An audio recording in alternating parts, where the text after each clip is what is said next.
When local growers put great food on Tennessee tables, that's Living Green. Join Live Green tonight as we take a look at finding that perfect holiday turkey. Plus, we learn about the green roof movement and take a look at some of our favorite stories from this past season. All this right here, coming up next on Live Green Tennessee.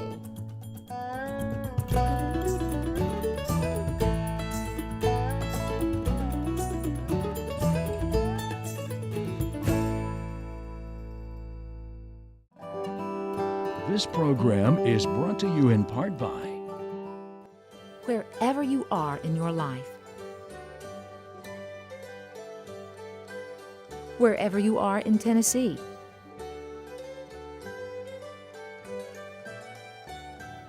there's a real Christmas memory waiting for you. Find a Tennessee Christmas tree farm near you at picktnproducts.org.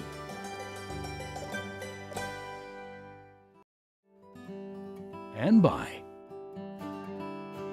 the U.S. Department of Agriculture, Southern Sustainable Agriculture Research and Education,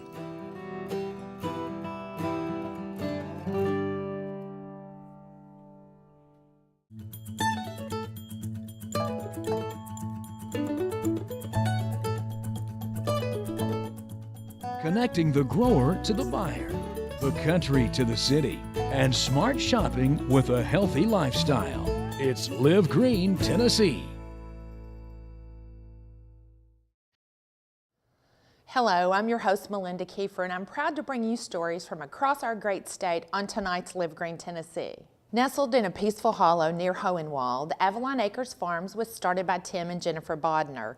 Having left behind corporate careers to pursue this lifelong dream, the Bodners collaborate with 40 Amish family farms in community-supported agriculture, delivering free-range meat, eggs, and produce across the mid-state. During the holiday season, we find that one of Avalon's specialties is all-natural free-range turkeys in this story from Live Green Tennessee's Todd Jarrell. My wife and I met a little over 10 years ago, and we were working in Nashville, and we were traveling in and out from Murfreesboro, and so we were driving in and out an hour a day. And we went sort of from a 10-year plan to a 5-year plan to a 3-year plan to a 2-year plan, and eventually we just, one day I went into work and I said, this doesn't make any sense, we're not happy. And I got up from my desk chair in a cubicle and I walked out, and I was working as an engineer, and I just left. And I drove over to my wife's workplace, and she was in hospital management, and I literally went to the glass tower, and she was up on the 15th floor, and I called her on the cell phone, and I looked up and I said, honey, this is your white knight, I'm here to rescue you, come down. And we're never going back. And she wasn't really believing me, but she came down, got in the car, and we left, and we drove away, and we never went back. And we found this place here in Hohenwald, Tennessee. It was the absolute first place that we looked at. And that's when we made the leap into the great unknown. Had no idea what we were going to do. Again, we just knew what we didn't want to do. My wife said, I don't care what we do as long as it's not chickens. And she had a bad episode when she was a child with a chicken. And so she said, anything as long as it's not chickens. A month and a half later, we had 2,500 chickens out in the field. Bought a book, You Can Farm, Farming 101. I had a degree in physics and mathematics, and I was working as an engineer. But I was a physicist, and when we came out here, became a farmer, so I guess that would make me a pharmacist. And I didn't know there was more than one kind of chicken when we started, and we just learned everything from the ground up, from scratch. It was a bit of an interesting transition from management to someone who manages and does everything. Turkeys once a year was a very obvious next step for us, and we found that the difference in the meat and the taste, texture, and quality has a great deal to do with just how it's raised. The poultry that's raised outside is naturally higher in beta-carotene, omega-3s, CLAs. It's got a much lower fat content. It's reduced in fat, but it gets the critical kind of fat. It's called intramuscular fat. That only occurs when an animal is allowed to exercise. And most animals, including poultry in factory farms, are contained into a very small area, and they never get a chance to express their chickenness or express their turkeyness. We raise them out on pasture and we move them to fresh pasture daily, and they enjoy outdoors and sunshine, and they're controlled from predators, and they pick grasshoppers and bugs and happy birds the way God intended them to be, and so they taste happy meat and the way God intended it to. The happiest time that the birds ever have is when we move those pens from location to location to location every morning, and they're at the leading edge of the pen because they're excited about getting into the new bugs and the grasshoppers and the worms, and so they're all, you know, ready to go when we move those pens. And the pastured poultry, the pen raising method, is such a great method because they are moved to fresh pasture daily, as opposed to a free range model where a turkey or a bird might sit in their own dirt every single day. The pasture poultry model forces them to move to fresh pasture, green pasture daily. So it's actually even more of a humane model. After they're done here, when they've been raised to the full size, whatever harvest size we'd like, we take them and we process them in our processing facility that's in-house, it's on the farm, and vacuum seal them, vacuum package them, at which time we would take them out there and put them on our freezer truck and freeze them after 24 hours of sitting in a chill tank in water and then being packaged. These are our refrigerated trucks that we use in order to deliver all of our products, and we also use them for storage at different times of the year. They're old converted ice cream trucks. We can flip them from refrigeration to freezing, whatever suits our needs. We're not able to butcher all of our turkeys all at the same time. Chickens we can butcher about 500 per crack, but with the turkeys around the holiday season, we're only able to butcher about 100 at a time. So we butcher 450 per season, and we deliver them at the holiday season, and we store them here at about 0 degrees Fahrenheit. So they're all fresh frozen 24 hours after they're butchered. We, especially around holidays, we make special deliveries up to the Nashville area, as well as Spring Hill, Columbia, Murfreesboro. We deliver to Hermitage, we go to Kingston Springs, and all the way out to Jackson even. And we're always open to new locations if we have enough interest and people contact us. We're always willing to look at new locations. The turkey's a little bit different than you get in a store-bought turkey. Store-bought turkeys are usually injected with sodium solutions and things like that, and also artificial flavor enhancers. And they have a lot higher fat content that our turkeys have. And so our turkeys cook in approximately 1/3 less time and about 30 degrees less temperature. Now we provide the full cooking instructions to go along with it so that people understand how to cook the turkey. But if they use their own recipe, they just need to reduce it by 30 degrees and 1/3 less time. It's important that people know where their food comes from. And when you buy food from a local farm, you start to get in touch with the seasonality of your food. You start to get in touch with your environment. You start to walk outside of work and you look up in the sky and you say, it hasn't rained in 3 or 4 weeks. I wonder how that's affecting my food supply. And that's a connection that many people have lost years ago. And when they belong to a CSA, they start to get sort of in sync with the planet again, and sort of in connection with the outside world that they live in through the food. And there were times when we just weren't sure if it was all going to work. We just weren't sure where we were going to be able to make the mortgage payment, or how we were going to be able to do this or do that. And here we are 10 years later. It's been an incredible journey, and through it, a lot of tears, a lot of sweat, a lot of blood, a lot of 4 or 5 a.m.s, a lot of all-nighters, but I would never give it up. I would never go back. I would never do anything differently than we have. It's been worth every ounce of effort we put into it. Wow, wouldn't that look delicious on your table this December? A green roof is a roof of a building that is partially or completely covered with vegetation and a growing medium, planted over waterproofing membrane. It may also include additional layers such as a root barrier and drainage or irrigation systems. But how does it work and what are the benefits? Well, East Tennessee Public Television's Chris Smith recently found out all about the green roof movement.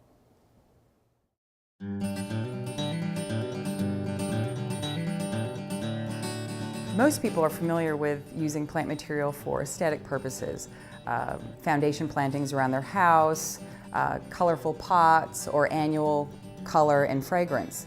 Another way to use plants that is taking hold here in Tennessee, but has been around for a long, long time, is green roof technology. And there's two different types of green roofs. There's intensive, which is a garden space where you have trees and shrubs and a large volume of soil, or extensive roof, which is what most people think of when they think of a green roof. And that is where it's a shallow soil, almost looks like a roof membrane, but there's plants.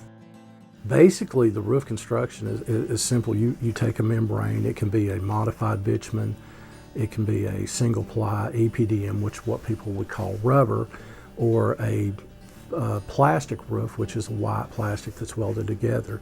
It goes down, you put down some type of root barrier or drainage mat to make sure that the roots do not penetrate into the roof.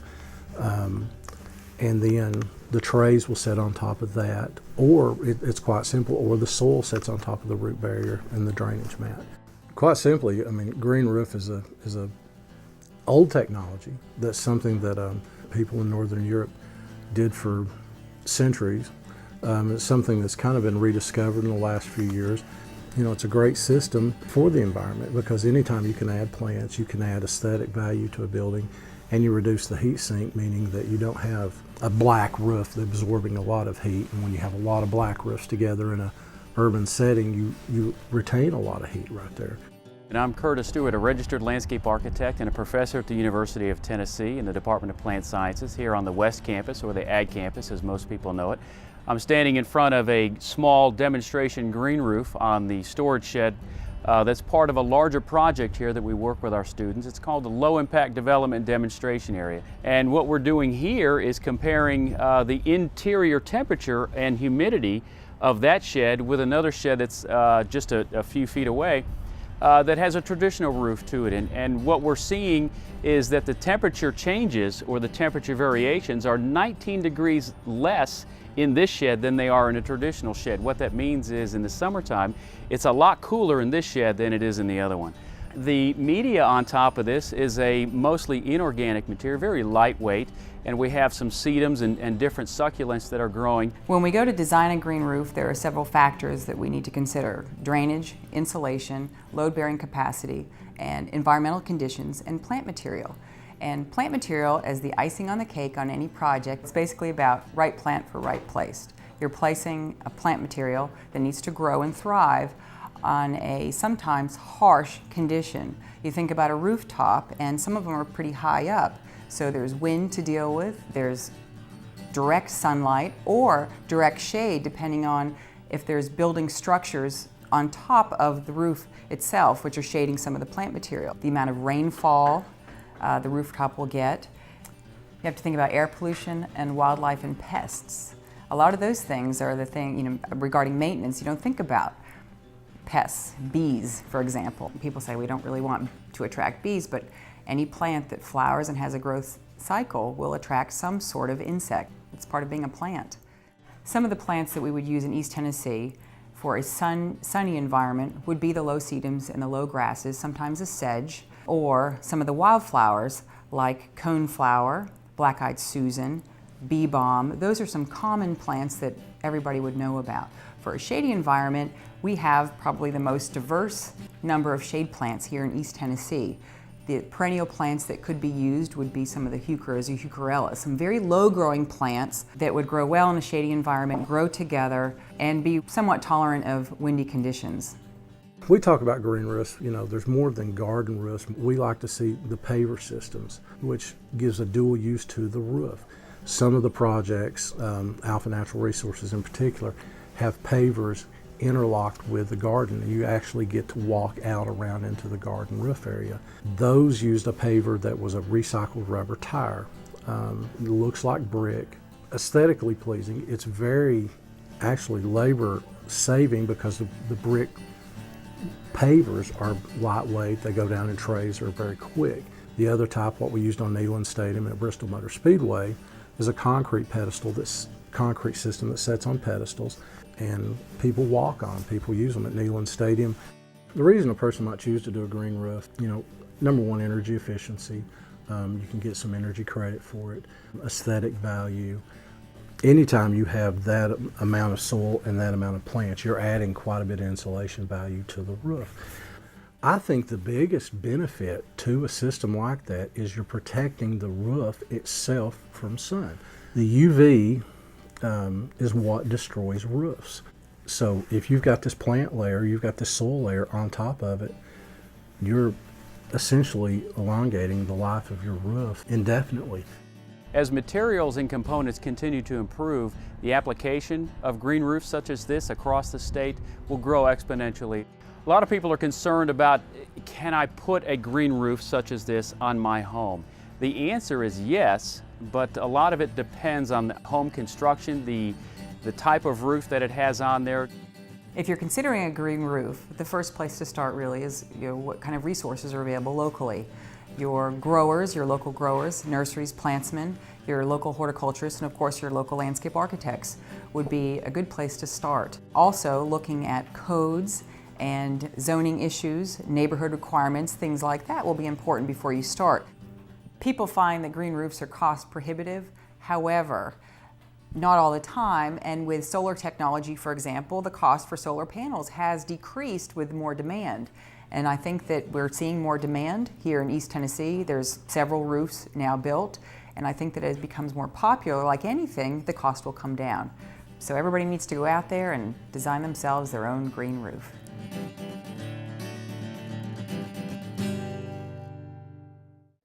With our third season of Live Green Tennessee wrapping up, we have been able to provide you with wonderful stories of local farmers, growers and artisans, and more, all the way from Memphis to Knoxville. With so many wonderful farms, stories, and families, we decided to take a look back at some of the more memorable moments that we've brought to your living room each week, with everything from an 8-year-old entrepreneur to an octogenarian farmer. The reason that we utilize Maddie's Place, for FDA regulations, we have to have a commercial kitchen that's checked off, that's inspected, that's certified.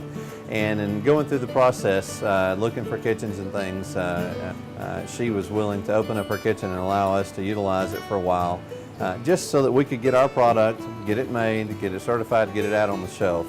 My name's Robin Branham and I own Maddie's Place.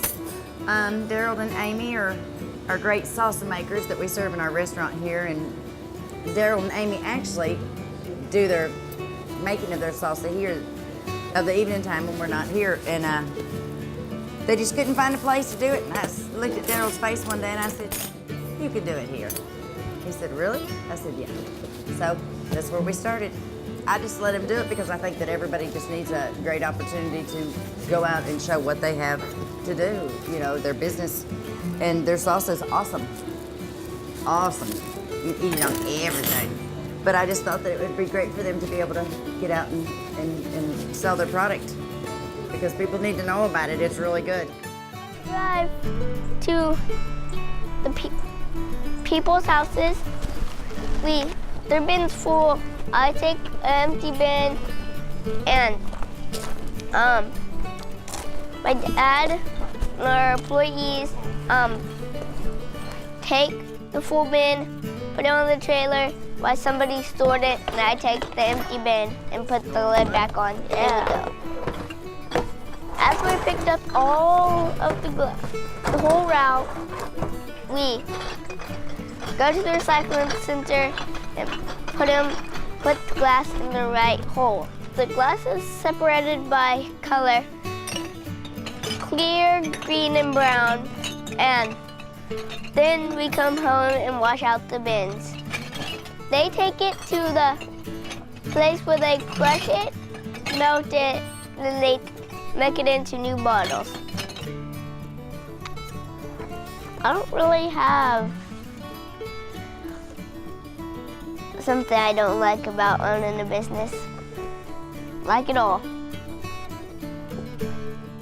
We have a film that we show. It's a National Geographic film about Pompeii. It's a museum in itself.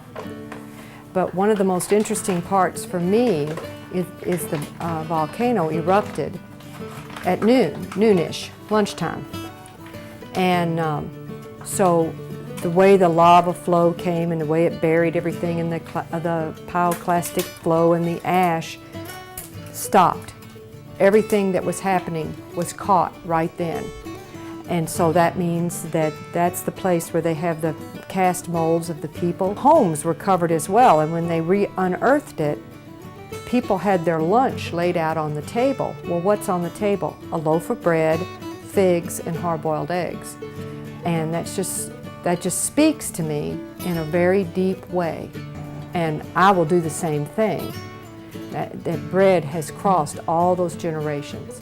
I just think it's, to me, that's why we do it, why we bake bread, and just keep that art form alive. But when you actually meet somebody and they say, this is mine, I make it with my own hands, that just, it gives it so much credibility, and so it makes it real. It makes the product completely real. We're trying to offer the best product we can to people. These are the best products. And it's somebody in the community making them, and that just makes it even better. It really does. Stephanie's story is a little bit different. She was working for a bakery. The bakery closed down. She came in one day and said, is there any way you can help me? And we thought, well, sure. Why not? You know, let's give you the opportunity. And she came up with her own name for the bakery, or her own product line. And she just basically uses our kitchen, and we help her in any type of label making and packaging. Depending on where a local producer may be, anywhere from the I've got a great idea to the I've got a finished product, can you sell it? We're willing to work with anyone. Whether it's in helping them to advertise it, giving them contacts to sell it in other locations, designing labels, discussing ways to keep their costs down.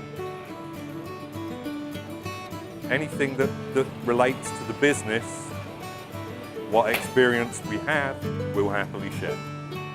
Because it's again, it's good for them, good for us, and good for the community. Just doing the same thing over and over, year after year after year.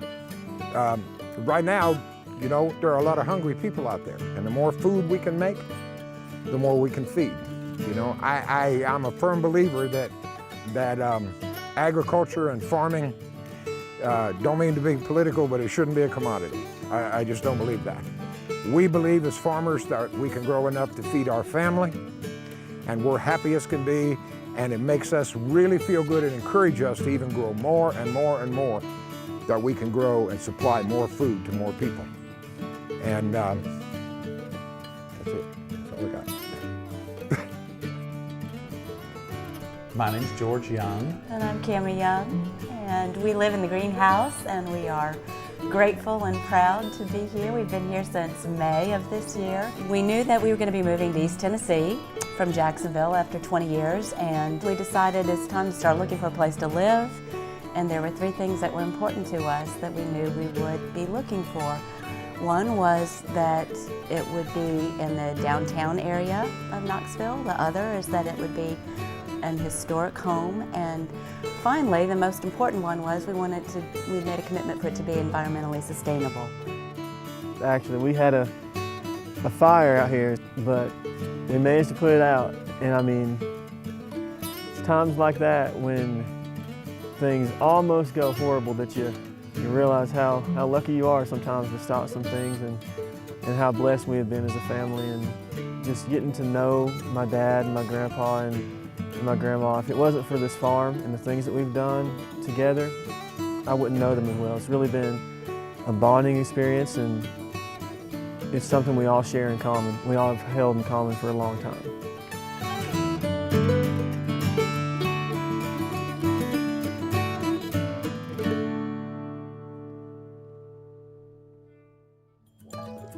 We hope you've enjoyed Season 3 of Live Green Tennessee, and make sure to stay tuned for Season 4, coming in the spring of 2012, where we'll continue to bring you more exciting news about Tennessee farmers and businesses who are making the move to eating fresh and living green possible for us all, right here next season on Live Green Tennessee.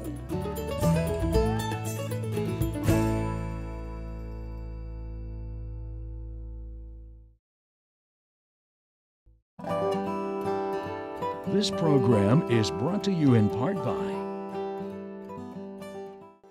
wherever you are in your life. Wherever you are in Tennessee.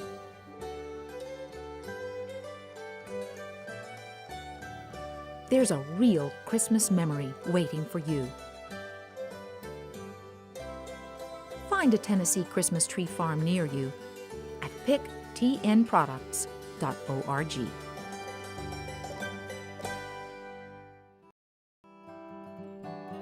And by the U.S. Department of Agriculture, Southern Sustainable Agriculture Research and Education.